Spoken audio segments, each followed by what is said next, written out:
Trump کا، اور democratic party یعنی جو مس جل بھی کھڑی ہے.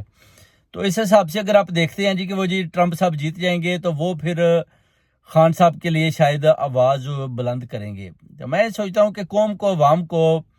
اوورسیز کمیونٹی کو یہ بات سوچنی چاہیے کہ جو قومیں اپنے حالات خود نہیں بدلنا چاہتی، وہ کسی پر آپ امید نہیں رکھ سکتے کہ ٹرمپ جو ہے نا جی وہ خان صاحب کو باہر نکالے گا یا وہ جیت جائے گا تو پھر وہ اس طرح کا آپ کو انٹرسٹ جو آپ شو کر رہے ہیں. تو یہ ایک جو ہے نا اتنے معنی نہیں رکھتی کہ ٹرمپ جیتے گا تو وہ ضرور ہی خان صاحب کو رہا کر پائے گا، بلکہ آپ نے خود باہر نکلنا ہے اور جو ہے نا خان صاحب کی رائے کے لیے آپ نے خود آواز بلند کرنی ہے، جیسے آپ نے اسپین، فرانس اور اس کے علاوہ انگلینڈ میں لوگوں کی بھرپور تعداد نے باہر نکلی اور خان صاحب کے ساتھ شانہ بشانہ کھڑی ہوئی اور ان کی رہائی کے لیے آوازیں بلند کی.